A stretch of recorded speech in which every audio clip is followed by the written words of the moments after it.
मेरे प्रिय भाई बहनों, हमारे चारों तरफ जब हम नज़र दौड़ाते हैं, न्यूज़ को देखते हैं और हमारे समाज में, हमारे देश में, पूरी दुनिया में एक तरह से अराजकता फैली हुई है। पूरी दुनिया का ये हाल है। चाहे आप यूरोप ले लीजिए, चाहे अमेरिका ले लीजिए, चाहे एशिया ले लीजिए या ऑस्ट्रेलिया, कहीं भी, हर जगह कहीं ना कहीं कई प्रकार की समस्याएं, चाहे वो लड़ाई की हो, रेशियल टेंशन हो जाता है, एक जाति दूसरी जाति को नहीं पहचानती है और लड़ाई झगड़े, भूकंप, भूईडोल, अर्थक्वेक, सुनामी और क्या बोलते हैं, आतंकवाद, कितने लोग मारे जा रहे हैं, देश दूसरे देश पर चढ़ाई कर रहा। कहने का मतलब ऐसा लगता है कि कोई आशा ही नहीं है ना। जहाँ तक हम अपने मानवता के आधार पर अगर हम किसी चीज़ को तौलें तो ऐसा लगता है कि बस हम सब किसी न किसी दिन ख़त्म हो जाएंगे। अब देखिए ना, वहाँ जो गाज़ा में जो हो रहा है, बेचारे बच्चे बिल्कुल बेमौत मरे जा रहे हैं। उनका चित्र देख करके मेरे को बहुत रोना सा आता है। शायद आपने भी देखा होगा, बेसहाय लोग जिनका कोई नहीं है, जिनका इस लड़ाई से कोई लेना देना नहीं है, वो मारे जा रहे हैं। चाहे वो गाज़ा हो, चाहे वो इज़राइल हो, चाहे वो कोई सा भी देश क्यों ना हो, ये हमेशा जो युद्ध है, लड़ाई जो है, वो हमेशा नकारात्मक चीज़ें हमारे जीवनों में लाता है। क्या आशा है? क्या मानव जाति के लिए कोई आशा है? ये एक बड़ा भारी प्रश्न है जो कभी कभी आप भी सोचते होंगे, मैं भी सोचता हूँ। लेकिन हमारे पास एक व्यक्तित्व है, एक ऐसी फैक्टर्स हैं, एक ऐसा गुण है जो हमें आशा दिलाए रखता है इन कठिनाइयों के समय में भी, इन अंधकार के दिनों में भी। देखिए, यदि जब हम आकाश की ओर ताकें, स्पेशली रात के समय, तो हमें बड़े बड़े चमकते हुए तारे देखते हैं। लेकिन अगर हम उन्हीं तारों को देखने की कोशिश करें दिन में, तो आपको तारे नजर नहीं आएंगे, है ना। क्यों? क्योंकि सूरज के प्रकाश से वो पूरे ढक जाते। लेकिन रात के अंधेरे में आपको हजारों लाखों तारे नजर आते हैं। वो एक आशा की किरण है हम सबों के लिए, मानव जाति के लिए, और विशेष करके हम जो विश्वासी हैं उनके लिए एक आशा की किरण है। हम अभी तक बिल्कुल प्रॉब्लम में, समस्याओं में बह नहीं गए हैं। और जैसे कि आप देख रहे हैं कि जो यहाँ पर मैंने एक इमेज दिया है, पिक्चर दिया है, वो क्लाउड, बादल, और उसके बाद इंद्रधनुष, जो एक आशा का किरण भी है। जैसे कि आप जानते हैं कि जब नोआ और उसके सब पुत्र बाहर आए जहाज में से, तब परमेश्वर ने क्या दिखाया? एक इंद्रधनुष दिखाया, रेनबो दिखाया, और ये बताया कि तुम लोगों के लिए एक आशा की किरण है। हम लोगों के लिए जो प्रभु को कहलाते हैं, हमारे लिए एक आशा की किरण है। चलिए उसी आशा की किरण के बारे में, उसी आशा के बारे में थोड़ा हम बात कर लें। और मैं आपके लिए पढ़ूंगा, इसी से संबंधित पाया जाता है इब्रानियों की पत्री, उसका 6 अध्याय और 19 पद। इब्रानियों की पत्री, उसका 6 अध्याय और 19 पद। यहाँ इस प्रकार से लिखा हुआ है, वह आशा हमारे प्राण के लिए ऐसा लंगर है जो स्थिर और दृढ़ है और पर्दे के भीतर तक पहुंचता है, जहां यीशु ने मलकीजेदेक की रीति पर सदाकाल का महायाजक बनकर हमारे लिए अगुआ के रूप में प्रवेश किया। तो ये मलकीजेदेक, ये राजा कौन है? ये कोई और नहीं, हमारे प्रभु यीशु मसीह की बात यहाँ पर की जा रही है। वही हमारी आशा है, जीवित आशा है। ये जो लंगर है, वो आशा हमारे प्राण के लिए ऐसा लंगर है, ऐसा ठहराव है पक्का, कि वो हम उसमें स्थिर रह सकते हैं, दृढ़ रह सकते हैं, जो पर्दे के भीतर तक पहुंचता है, अर्थात प्रभु यीशु मसीह पवित्र से पवित्र जगह में भी हो आया, है ना। तो हमारी आशा कौन है? भाई हमारी आशा प्रभु यीशु मसीह है। उसने हमें आशा देने के लिए इस दुनिया में आया और उस आशा के अनुरूप उसने अपने आप को बलिदान किया, तीसरे दिन मुर्दों में से जी उठा और आज एक नए प्रॉमिस के साथ, एक नई आशा के साथ हमारे साथ है। उसका प्रेजेंस, उसकी उपस्थिति पवित्र आत्मा के द्वारा हमारे जीवनों में पाई जाती है। मैं कुछ और पदों को आपके लिए पढ़ूंगा जो बहुत बहुत इंपॉर्टेंट है। कुलुस्सियों की पत्री और उसका पहला अध्याय, कुलुस्सियों की पत्री उसका पहला अध्याय और उसका 24 से 29 पद। कुलुस्सियों उसका पहला अध्याय 24 से 29 पद, जो हमारी आशा की किरण है, जो हमारा स्थिर लंगर है। चलिए मैं आपके लिए पढ़ देता हूं पहले। अब मैं उन दुखों के कारण आनंद करता हूं जो तुम्हारे लिए उठाता हूं, और मसीह के क्लेशों के घटी उसकी देह के लिए अर्थात कलीसिया के लिए अपने शरीर में पूरी किए देता हूं, कि जिसका मैं परमेश्वर के उस प्रबंध के अनुसार सेवक बना जो तुम्हारे लिए मुझे सौंपा गया, ताकि मैं परमेश्वर के वचन को पूरा पूरा प्रचार करूं, अर्थात उस भेद को जो समयों और पीढ़ियों से गुप्त रहा, परंतु अब उसके उन पवित्र लोगों पर प्रकट हुआ है, जिन पर परमेश्वर ने प्रकट करना चाहा कि उन्हें ज्ञात हो, और अन्य जातियों में उस भेद की महिमा का मूल्य क्या है, कि यह है कि मसीह जो महिमा की आशा है तुम में रहता है, जिसका प्रचार करके हम हर एक मनुष्य को जता देते हैं और सारे ज्ञान से हर एक मनुष्य को सिखाते हैं कि हम हर एक व्यक्ति को मसीह में सिद्ध करके उपस्थित करें।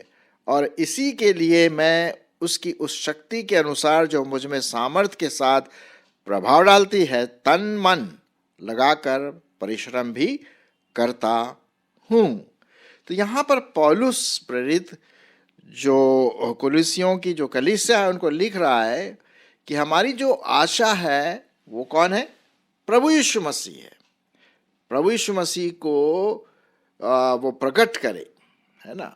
आप जानते हैं पौलुस के बारे में कि पहले तो वो बहुत मसीही विरोधी था, मसीह का विरोधी था, मसीहियों के विरोध में था, लेकिन जब परमेश्वर ने अपनी आशा, अपनी अनुग्रह उस पर डाला, तब वह उसी आशा का, उसी मसीह का प्रचार पूरे तन मन धन के साथ दुख उठा करके उसका प्रचार करता है।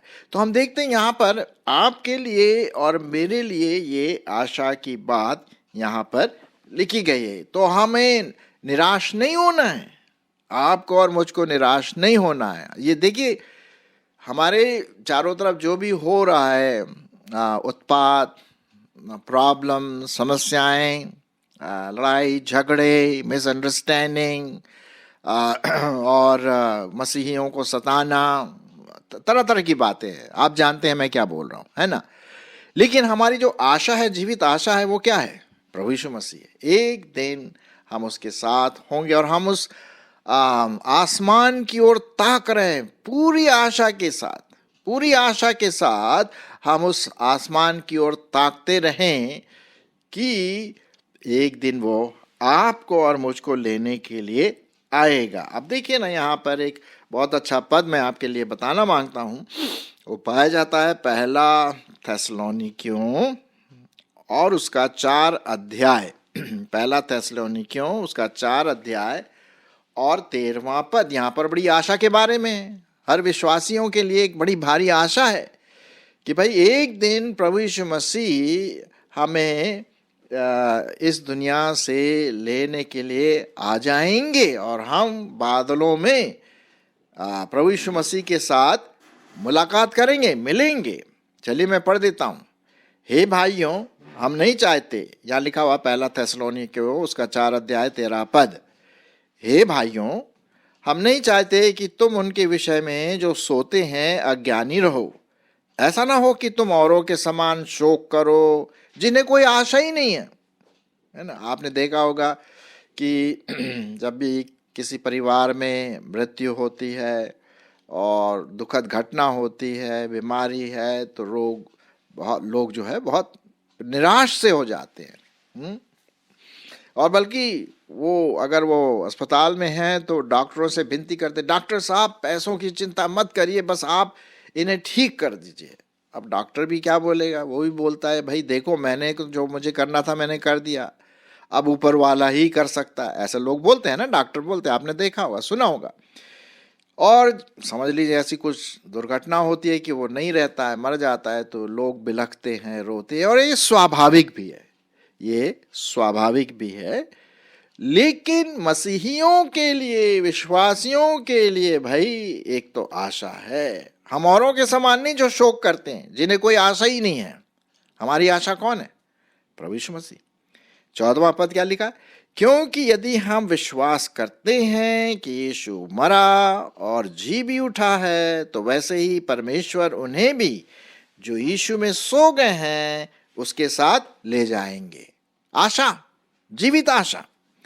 क्योंकि हम प्रभु के वचन के अनुसार तुमसे ये कहते हैं कि हम जो जीवित हैं और अपने प्रभु के आने तक बचे रहेंगे, तो सोए हुओं से कभी आगे ना बढ़ेंगे। क्योंकि प्रभु आप ही स्वर्ग से उतरेगा, उस समय ललकार और प्रधान दूत का शब्द सुनाई देगा और परमेश्वर की तुरही फूकी जाएंगी, और जो मसीह में मरे हैं वे पहले जी उठेंगे। साहब, ये है आशा, जीवित आशा, आशा की किरण। एक प्रॉमिस है, एक प्रतिज्ञा है परमेश्वर का हमारे लिए। फिर 17वां पद में क्या लिखा है? तब हम जो जीवित और बचे रहेंगे उनके साथ बादलों पर उठा लिए जाएंगे कि हवा में प्रभु से मिले, और इस रीति से हम सदा प्रभु के साथ रहेंगे। इसलिए इन बातों से एक दूसरे को क्या दिया करो? शांति दिया करो, आशा बांध के रखो। जब भी हमारे मसीही समाज में, कलीसिया में किसी की मौत होती है, तो स्वाभाविक है कि लोग दुखित होते हैं, बिलखते हैं, रोते हैं, और ये स्वाभाविक है ना। लेकिन साथ ही साथ हमें आशा भी बांध करके देना है कि भाई देखो, ये हमारा अंतिम अलगाव नहीं है, हम एक बार फिर मिलेंगे। इस बात को ध्यान में रखते हुए कि जो यहाँ से छोड़ के चला गया वो विश्वासी हो, वो उसका विश्वासी होना बहुत जरूरी है ना। तो हम एक दिन फिर मिलेंगे। ओके। मैं जब भी मैं जाता हूँ कब्रिस्तान में, हमारे किसी भाई या बहन की अगर मौत होती है तो हम फ्यूनरल में जाते हैं, और मैं यूजुअली कब्रिस्तान के ऊपर जो कुछ लिखे रहते हैं, बड़े बाइबल के पद लिखे रहते हैं, आपने भी देखा होगा, अच्छे अच्छे पद लिखे रहते हैं, बाइबल में से लिए जाते हैं। लेकिन एक जगह पर मैं गया था, तो उसमें देखा था लिखा हुआ ऊपर, कब्र के ऊपर किसी का होगा, उसमें लिखा था गुड बाय नहीं गुड नाइट, गुड बाय नहीं गुड नाइट। गुड बाय तो हम बोलते हैं कि हम फिर नहीं मिलेंगे, गुड नाइट का मतलब क्या है? गुड मॉर्निंग भी होगा। करेक्ट, एक आशा है। तो मसीह में, प्रभु में एक आशा है, ठीक है, आशा की किरण। और वो आशा की किरण ये है कि जब प्रभु यीशु मसीह आएंगे हमें अपने साथ ले जाएंगे। वो हमारा लंगर है ना, वो हमारा स्थिर जीवित आशा है, और उसी पर हमें एक दूसरे को सांत्वना देना है, एक दूसरे को उठाना है, एक दूसरे को इनकरेज करना है, तभी तो बात बनती है ना भाई।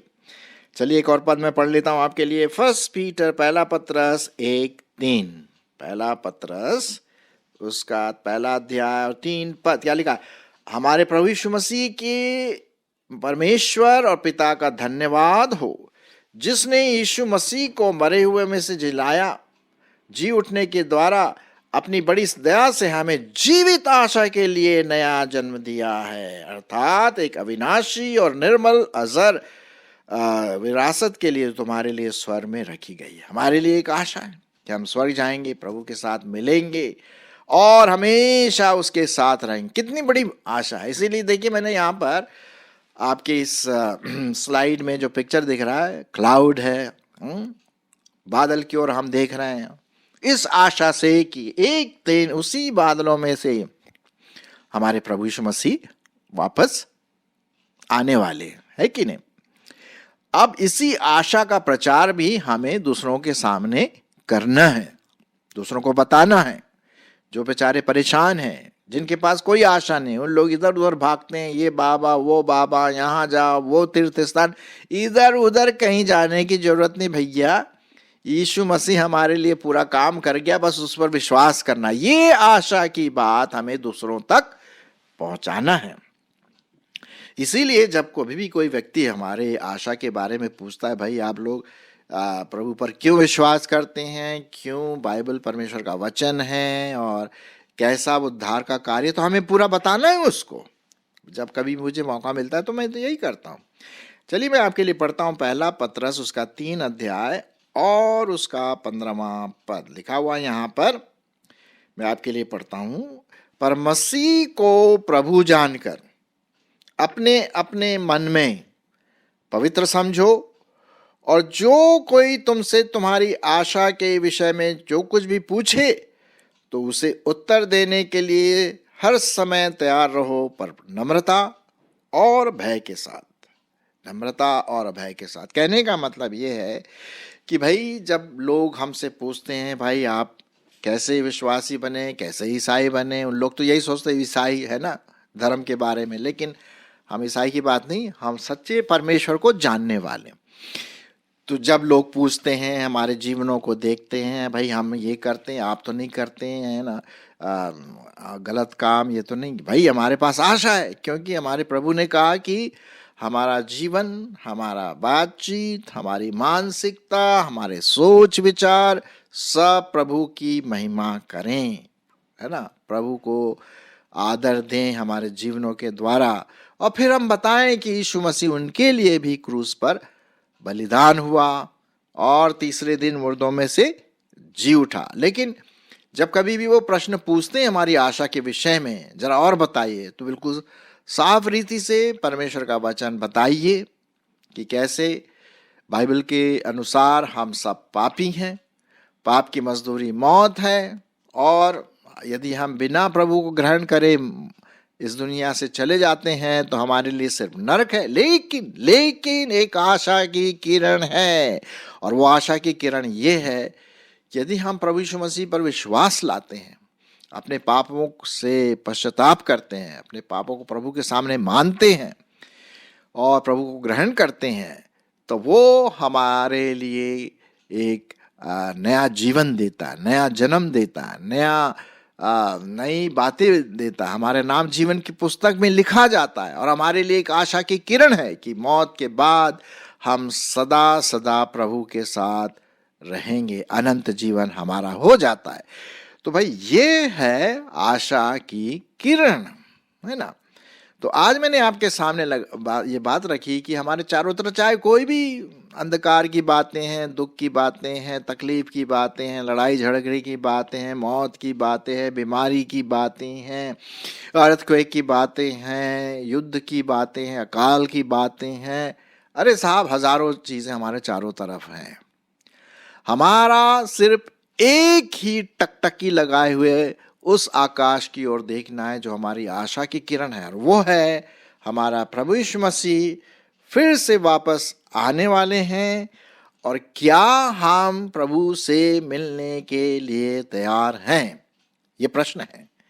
क्या मैं प्रभु से मिलने के लिए तैयार हूं? मेरी ऐसी आशा है कि अब यहाँ पर देखिए मैं वही बात बोल रहा हूँ, मेरी ऐसी आशा है कि आपने प्रभु यीशु मसीह को अपने जीवन में ग्रहण किया है, और लाखों करोड़ों के साथ हम उस आशा के साथ, आशा की जो किरण है, उस अंधकार में एक आशा की किरण, ज्योति की किरण आपके लिए और मेरे लिए प्रभु के द्वारा दिया जाता है, हम उसमें सम्मिलित हो सके। तो ये आप दूसरों को भी बताइए, दूसरों के साथ भी शेयर करें। परमेश्वर हमारी इसमें अगुवाई करे कि हम जो हमारा जो आशा का जो स्थिर किरण है, जीवित आशा प्रभु यीशु मसीह, उसको हम दिल दिमाग व्यक्तित्व पूरे देह तन मन धन के साथ पकड़े रहे, क्योंकि वही हमारी अंतिम आशा और जीवित आशा है।